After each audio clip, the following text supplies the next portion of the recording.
님들은 이 땅에 살면서 하나님의 말씀을 여러분 나의 말씀으로 붙잡는 응답을 받아야 됩니다. 저는 이제 현장에 있는 많은 성도님들을 이렇게 예배드리다가 지금까지 참 많은 이제 질문들을 받게 되죠. 목사님이 누구한테 제 말을 듣고 이렇게 의도적인 그런 설교를 한다는 그런 오해를 받을 때가 있어요. 때로는 뭐 사모님한테 제 말을 들었지요. 그러고 또 어떤 뭐 누구한테 들었죠. 근데 저는 사실 그럴 때마다 기가 막히죠. 들은 적도 없고 알지도 못하는데 하나님 말씀을 전했을 때 어떻게 내 사정을 그렇게 잘 아시고 말하느냐고 질문하더라고요. 어떻게 목사님 제 가정을 그렇게 잘 아시고 그렇게 알 수가 있느냐고. 그는요, 하나님이 말씀을 주시는 거예요. 제가 여러분 가정을 무슨 도깨비 감투 쓰고 가서 보고 말하는 게 아니고 주님이 말씀을 주셔서 하는 거란 말이에요. 그래서 저도 예전에 이런 과천청사에 다니시는 공무원이셨는데 그분이 서울대학을 나오신 분이래요. 얼마나 똑똑한지요. 뭐 그때 이제 오후에 퇴근하고 중간에 어떤 분이 다리를 나갔고 이제 어떤 만나자 미팅을 하자 해서 제가 상담하는데 얘기를 쭉 듣더니 다 그런 거예요. 목사님 심리학 하셨죠? 그러더라고. 오, 심리학. 이게 뭐 어떻게 나를 그렇게 다 꿰뚫어보고 목사님은 심리학 방법으로 사람을 다 꿰뚫어보는 게 있대요. 와, 그래서 내가 지금 심리학으로 상담하는 게 아닌데 자기의 삶에 제가 이제 그분의 그 말에 설명했어요. 제가 복음을 얘기하고 왜 하나님을 믿어야 돼요 쭉 했더니 이분이 이런 얘기예요. 목사님의 논리대로라면은 나는 예수를 믿으면 예수에게 못 빠져나올 것 같대요. 얼마나 똑똑한 분이요. 아무나 서울대학 나오는 거 아니잖아요. 제 얘기를 듣고 그래서 자기는 영접 못 하겠대요. 목사님한테 한번 걸려들면은 자기는 목사님한테 못 빠져나올 것 같대요. 전 별소리 다 들어봐요. 그건 자기 하는 거예요. 자기가 옛날에 그 서울대학 다니는데 공부를 하고 뭐 고시 공부하는데 책 속에 들어가서 못 빠져나온 적이 있었대요. 그래서 건강 잃고 어려움 당해본 적이 있는데 자기는 한번 딱 꽂히면은 들어가서 못 빠져나와. 그게 무섭다는 거예요. 목사님에게 내가 종이 될 수 있고 목사님의 그 논리 속에 그렇게 들어가면 자기는 영원히 못 빠져나올 것 같아요. 그 영접 못 하겠대요. 기가 막히더라고요. 그래서 제가 그분에게 그래요, 그렇게 하시라고 내가 그랬어요. 그 영접은 강요해서 하는 게 아니고 본인의 선택이기 때문에 하나님을 믿고 싶은 마음이 생길 때 그때 하시라고 했더니 그때가 지금 올 것 같은데요. 그랬더라고. 언젠지만 올 수가 있다고 하나님 택하심을 받으면 그랬더니 그분이 말이 그래요. 그게 지금 거의 온 것 같다고 그러더라고. 그거 갖고는 안 된다고. 내가 직접 내가 영접해야 된다고 했더니. 그래서 저도 뭐 좀 거리를 두면서 그분에게 상담을 마무리한 적이 있어요. 여러분이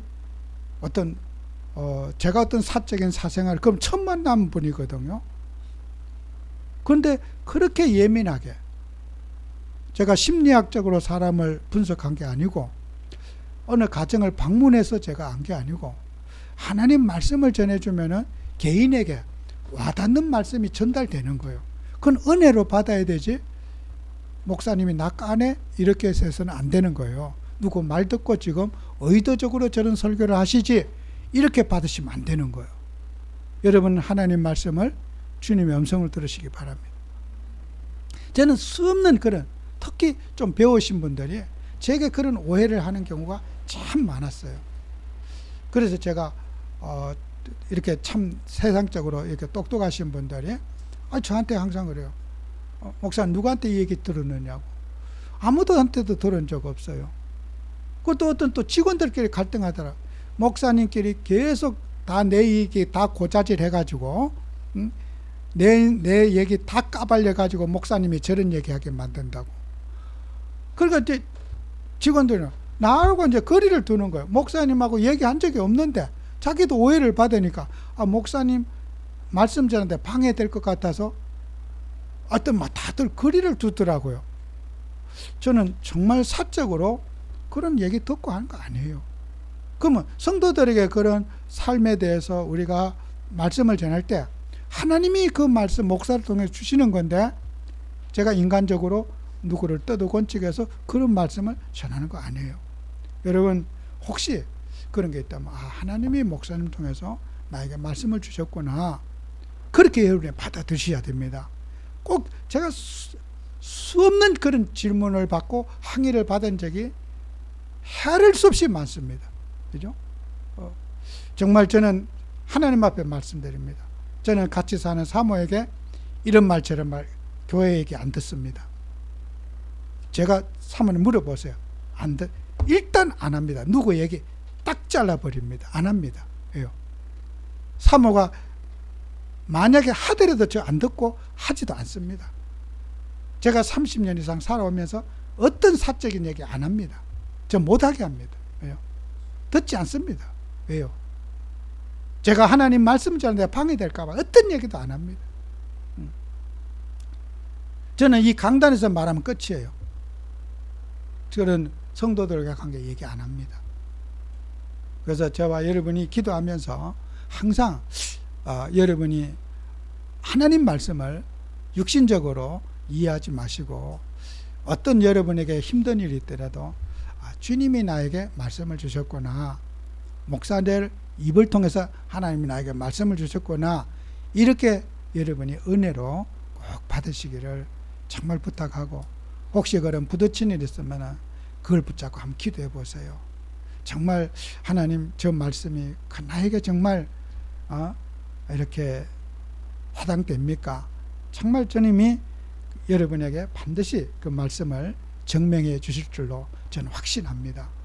꼭 여러분이 교회에 어떤 일에도 시험된 일이 없게 하고, 또 제가 행여나 어떤 사적으로 여러분에게 말씀을 드렸다 할지라도 은혜로 꼭 받아주시길 바라고, 또 저도 사람이기 때문에 걸르지 못하고 설교를 하지만은 전달될 수도 있을 거예요. 그래도 그랬다 할지라도 좀 여러분이 은혜로 받아주시기를 꼭 부탁드립니다.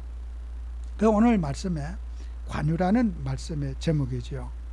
성전의 모든 기구에 기름을 바르지요. 여러분 기름을 바르는 목적은 여러 가지가 있겠죠. 여러분 나무라든지 기름을 바르면요 썩지 않아요. 두 번째는 벌레들이 달라들지 않아요. 그러니까 여러분이 성전의 모든 기구는 기름을 바른다. 우리 교회에 쓰는 것을 성구라 그러잖아요. 거룩한 도구다. 예배에 쓰임받는 거, 세상에 여러분이 집에 있는 의자와 교회에 쓰는 이 의자는 다른 거예요. 예배에 우리가 쓰이는 이 의자는 구별돼서 사용해라, 그런 뜻이죠. 기름을 발라서, 그죠? 거룩하게 기름을 발라서 교회와 세상을 구별해라, 그런 뜻으로 교회에 사용하는 모든 기구에 기름을 바르라 그랬어요. 아론과 그의 자녀들에게 기름을 발라서 제사장의 일을 대임하게 하고, 일반 백성들에는 기름을 바르지 말아라. 왜요? 우리는 물건이 아니에요. 하나님 자녀들이에요. 그런 우리가 기름을 바르면 어떻게 해요? 백성 중에서 끊어지게 된다, 죽는다 그랬어요. 우리의 죄는 뭐예요? 그리스도의 십자가로 피제사로 우리의 죄가 정결하게 되고 하나님 자녀가 된 거예요. 그러면 여러분, 우리는 의자가 아니에요. 의자는 예배에 쓰이는 도구지, 우리는 의자하고 우리하고 비교할 수 없어요. 여러분이 성도라고 해서 의자가 우리가 성구라고 해서 우리도 성전이잖아요. 같은 급이 아니라는 거예요. 우리 물건 취급해서 안 되는 거예요. 우리는 하나님의 자녀요. 그죠? 우리 교회에 다니는 성도님들을 예배의 도구라고 해서 물건 취급하면 안 돼요. 가장 소중한 하나님의 백성인 거예요. 어떤 성도님들 존중하고 피바른 여러분을, 피제사를 가진 여러분들을 사랑해야 되고 존중해야 될 그런 인격적 존재라는 거지, 우리는 성전에 번제단, 그 물두멍, 그 모든 법계, 그런 개짝 같은 존재가 아니라는 거예요. 어떤 일에도 성도들의 인권을 존중하고 사랑하라는 거예요. 그리고 그 기름은 사람에게는 바르지 말라. 성경 말씀에 있습니다. 32절에 사람의 몸에 붓지 말며 이 방법대로 이와 같이 그것을 만들지 말라. 이는 거룩하니 너희도 거룩히 여기라. 또 33절에 이와 같은 것을 만드는 모든 자와 이것을 다 타인에게 붓는 모든 자는 백성 중에서 끊어지리라. 그렇죠? 사람을 존중하지 않고 사람을 물건 취급하고 사람의 인권을 존중하지 않는 것은 그 백성 중에 잘라버려라. 그건 하나님 자녀 아니다. 이렇게 하나님이 극단적인 말씀을 하셨어요. 그래서 여러분과 저는 정말 우리가 이 관유, 그래서 교회는 여러분이 세상에 쓰던 물건, 교회에서는 가장 가치 있고 소중한 것을 교회는 구별돼서 쓰고, 우리가 어떤 교회 일은 마음을 담아서 소중하게 여러분이 가질 때 또 예배의 여러분은 축복을 받을 수 있을 줄 압니다. 그래서 우리가 이제 갈라디아 5장 22절 26절에도 성령의 열매가 이제 나오잖아요.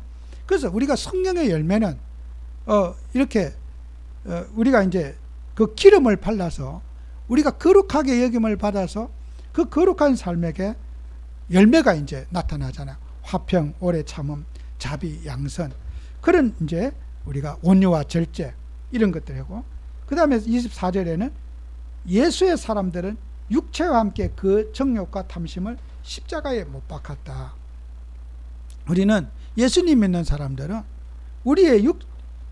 예수의 사람들은 육체와 함께 정욕과 탐심을 십자가에 못 박았다. 우리가 아침에도 얘기했지만은 우리는 죽어야 돼요. 우리의 탐심, 그죠? 여러분, 우리가 교회 다니는 하나님 자녀들은 늘 나도 모르는 탐심과 싸워야 돼요. 교회가 뭡니까? 하나님의 교회입니다. 여러분은 세상에서 어떤 일을 하려도 교회 와서는 세상에서 하던 일을 내려놓고 주님 바라보는 것이 교회입니다. 그죠? 탐심을 십자가에 못 박아야 된다. 그게 주님의 뜻이죠. 그래서 우리는 성령으로 살고 성령으로 행하자. 오늘 우리 교회 성도님들은 항상 이런 부분, 내가 과욕을 부리고 탐심이 일어나는 것들, 이런 것들과 여러분은 꼭 싸워야 됩니다. 그리고 두 번째는 교회 공동체를 세우자.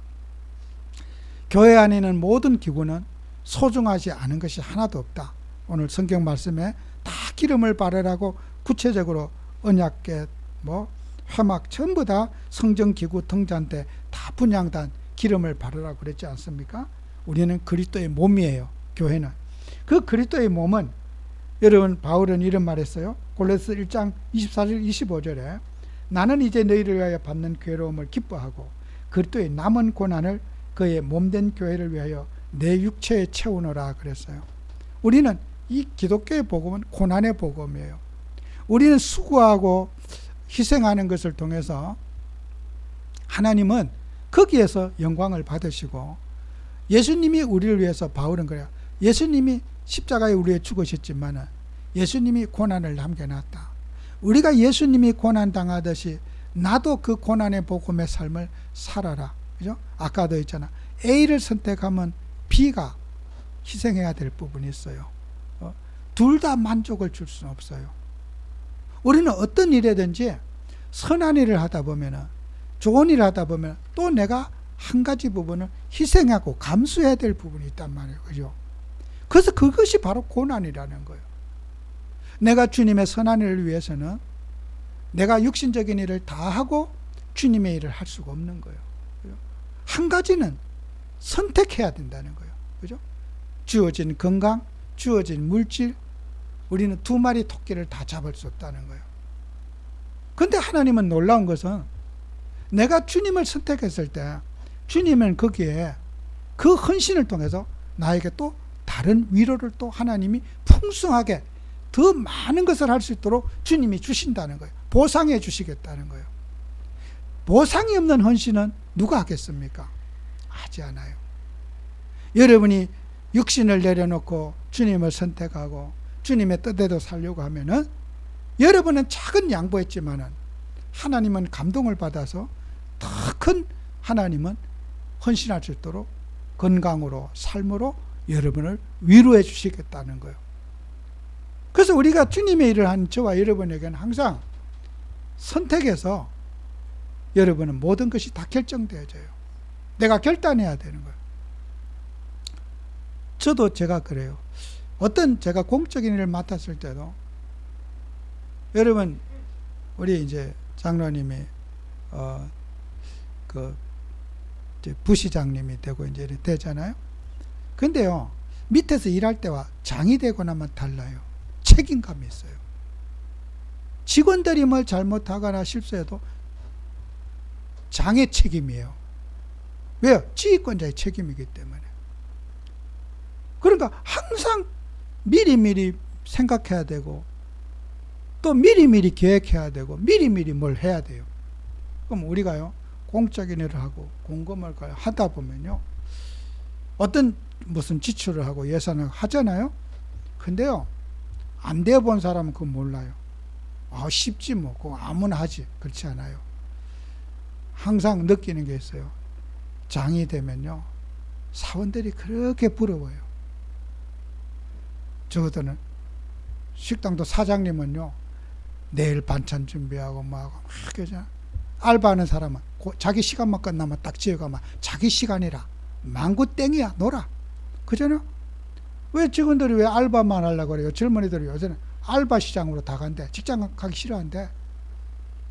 뉴스에 나오더라고. 그 돈 몇 푼 못 받는 알바 시장 간대. 신경 쓸 일이 없대. 그거만 단순 노동하고 나면은 그때부터는 마음껏 이제 놀 수 있다는 거야. 신경 안 쓰고. 근데 직장 가면 뭐 해야 되지, 내일 뭐 해야 되지, 이제 머리가 아프니까 이제 귀찮다 이거야. 이제 알바 가서 조금 벌어도 그렇게 편하게 살다 가자 이거요.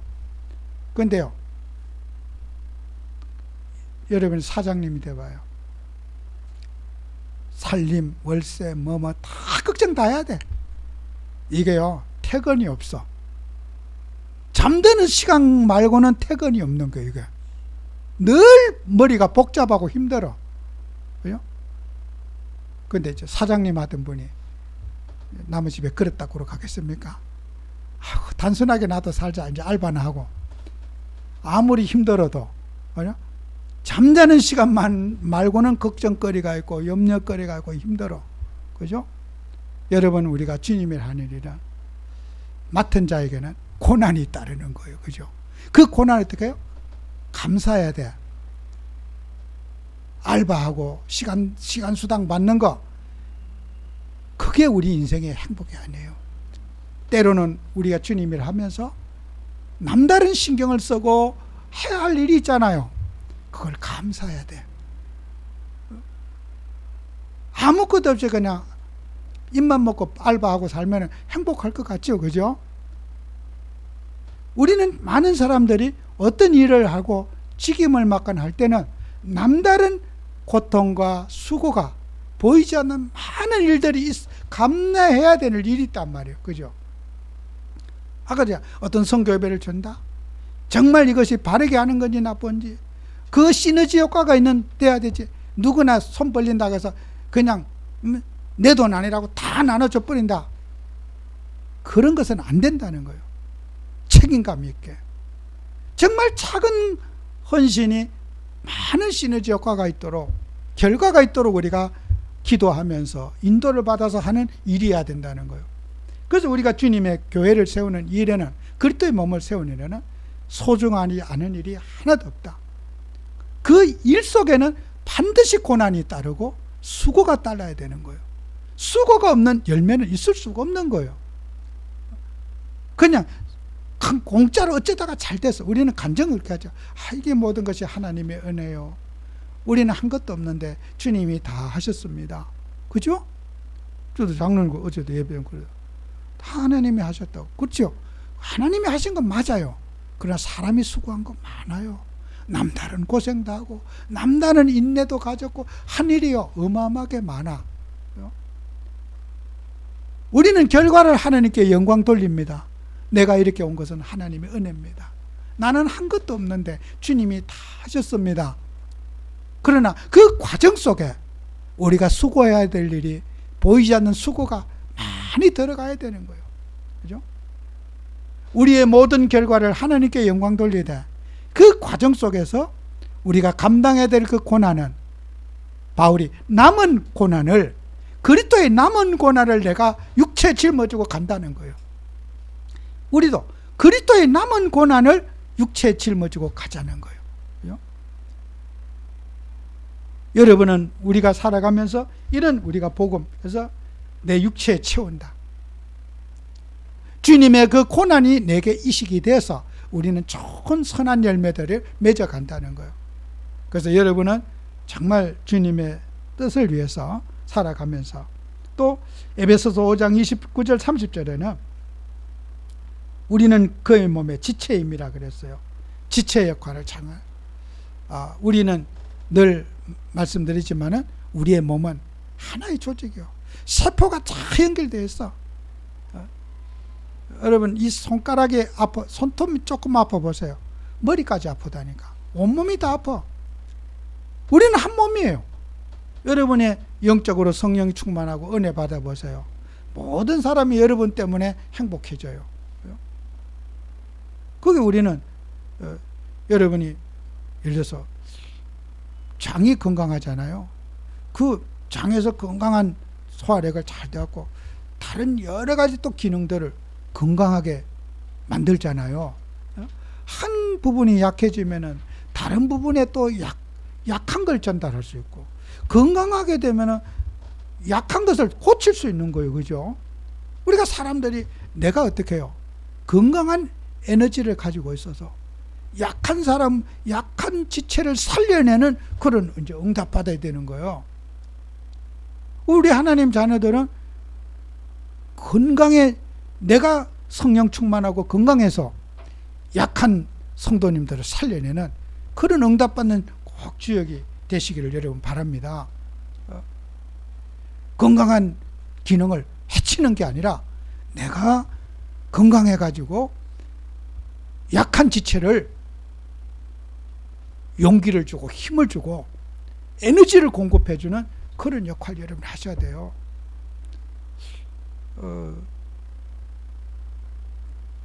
저는 자랑이 아니에요.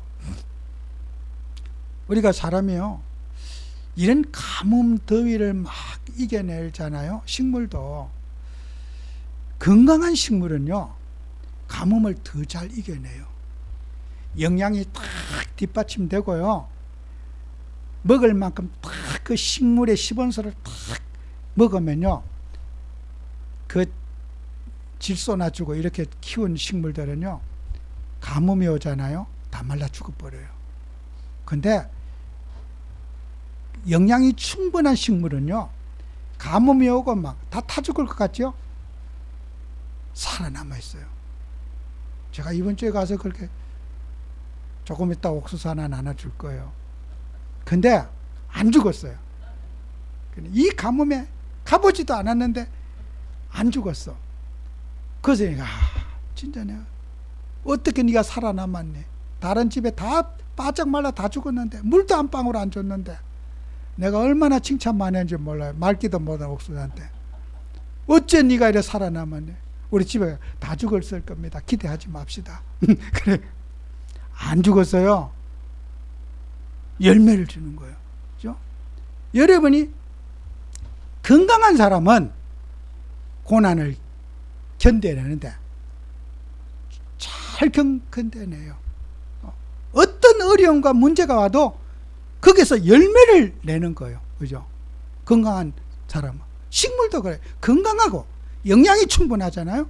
그러면요, 이런 고난에서 햇빛 쨍쨍하지 참 맛있는 열매를 내는 거예요. 위기가 축복이 되는 거예요. 막 장마철에 막 물풍성하고 뿌리 다 썩어버리고 맛도 없어요. 그런 거는. 지금 열매가 진짜 맛있는 거예요. 더위를 이겨내고 고난을 이겨낸 그 열매가 가치 있는 열매가 되고 영양도 충분해요. 그런 고난을 이겨낸 열매가요 몸에도 좋아요. 그냥 우리 인간도 똑같아요. 식물이나 사람이나 여러분이 성령 충만하고 은혜롭게 살고 믿음으로 살아면은 이게 이제 모든 가정 살리고 교회 살리고 인간관계 살리는 그런 주역이 되는 거예요. 저는 몰라요. 시골에 제가 소꿉친구 있는데 너 어떻게 이렇게 했냐 저한테 와서 묻더라고. 이거 하나님이 하셨지 내가 했냐 이거. 네가 보다시피 너는 맨날 여기 짓는데 그냥 내가 하냐. 하나님이 하셨지. 내가 하나님이나 믿어라 이놈아. 내가 그랬더니 신기하대 날 보고. 어쨌니 그 멀리서 있으면 이렇게 하냐. 우리 살아도 이래 못하. 여기 살아도 이래 못하는데 그래. 하나님이 다 하셨다. 내가 걔 친구한테 비밀이 한 가지 있어요. 걔 친구한테 말하는 농사 짓는 놈한테 내가 말 안 하는 한 가지 비법이 있어요. 저는 땅에 영양이 충분해야지 식물이 견뎌내요. 더위도 추위도 가뭄도 질병도 벌레도 영양이 좋은 거는 싫어해요. 안 와요. 병든 식물에 벌레가 막 달라들어요. 진딧물 막 이런 거 덮었어요. 병든 게 진딧물이 와 달라들어요. 건강한 나무에는 진딧물이 먹을 게 없어서 안 달라들어요. 진딧물이 많다. 그거는 건강이 약하다는 거예요. 건강하면 벌레도 싫어해요. 쫓겨나버려요. 마귀도 다 떠나간다니까요. 벌레가 마귀라니까. 몸이 골골해봐서 오만 때만 마귀가 다 달라들어. 내가 힘들면은 지나가는 마귀도 나한테 와서 찝찝거리고 가버려. 진짜요. 내가 성령 충만 받아보세요. 내한테 벌레 안 달라들어. 그래서 약 칠 필요 없는 거예요. 건강한 데가 식물에 약 안 쳐요. 약 한 방울 쳐본 적이 없어요. 약 사본 적이 없어요. 그것도 잘 되잖아요. 왜 그래요? 뿌리가 건강하다. 건강하니까 질병을 이길 힘이 있고, 여러분이 식물에, 제가 강의하니까 식물의 벌레들은요, 그 죽어가는 진액 그거 먹고 빨아먹고 살아요. 그러니까 이 건강하게 광합성하게 하는데 벌레 가서 먹을 게 없다니까요. 그게요. 나뭇잎에 붙어봐야 죽어서 골방골방 하는 거 그거 빨아먹으니까 진딧물이 많이 달라드는 거예요. 농부들이 그런 걸 압니까? 그러니까 여러분이 하나님 할 때 제가 이게 성경을 보면서도 내가 성령 충만 받고 은혜 받으면 만사형통이다. 모든 역사는 나로부터 시작된다. 내가 은혜 받고 기도 속에 말씀 속에 살아가면 세상이 이단 속에 벌벌 뒹굴어도 나는 하나님이 지켜주신다. 여러분 꼭 이 답을 갖고 사시기 바라요. 누구 원망하고 탓하지 말고 여러분 이 복음운동에 꼭 주역이 되시기 바라요. 정말 성령 충만 받고 은혜 받으시기 바라요. 그래서 여러분 마지막으로 영적 싸움 하셔야 돼요. 나 자신과 영적 싸움 해야 돼요. 불신앙과 싸우시고, 여러분 정말 사단의 역사는 통로, 그죠? 우리가 에베소서 4장 25절 29절에 거짓을 버리고 그 이웃과 더불어 참된 것을 말하라. 여러분 거짓을 버리고 이웃과 참된 것을 말하라. 그죠? 여러분이 남을 비난하지 않는 것에 멈추면 안 돼요. 남을 칭찬하고 격려할 수 있는 자리까지 가야 돼. 난 남 비난 안 했어. 그 사람은 기독교 신앙이 아니에요. 칭찬을, 남을 비난 안 했다고 해서 잘한 것이, 남 다 비난하는데 나 비난 안 했어, 이거 칭찬 못 받아요. 하나님 앞에 남 다 비난할 때 나는 비난하는 그 속에 가지 않으면서 남을 격려하고 칭찬해주고 위로해주는 사람이 주님 되기를 바라시는 거예요. 성경에 있잖아요. 에베소서 4장 25절에 거짓을 버리고, 하지 말고 멈추고, 거짓을 멈추고 각각 그 이웃과 더불어 참된 것을 말하라. 거짓말 안 한 것이 잘한 것이 아니라 참된 것을 하고 섬김을 다하는 사람이 잘한 거라는 거예요. 그 다음에 분을 넣어도 죄를 짓지 말며 해가 짓도록 분을 품지 말라. 마귀에게 틈을 두지 말라. 28대 더 중요한 말 하죠. 도둑질하는 자는 다시 도둑질하지 말고 도둑질을 멈추고, 그죠? 돌이켜 가난한 자에게 구제할 수 있도록 자기 손으로 수고하여 선한 일을 하라. 도둑질하던 사람이 멈추고 내가 있는 것을 남에게 나눠주고 이렇게 된다는 거예요. 나 도둑질 안 했어. 도둑질 한 놈이나 멈춘 놈이나 똑같은 놈이에요. 그러면 기회가 있으면 또 도둑질 할 놈이에요, 그놈은. 여러분, 도둑질 안 했다고 자랑할 것이 아니라 나 남의 거 훔친 적 없어. 나눠줬을 때 여러분은 성도의 의미가 있는 거예요. 내가 있는 걸 나눠줘야 돼요. 도둑질을 멈춘 사람은 기회와 환경이 주어지면 또 도둑질 할 놈이에요.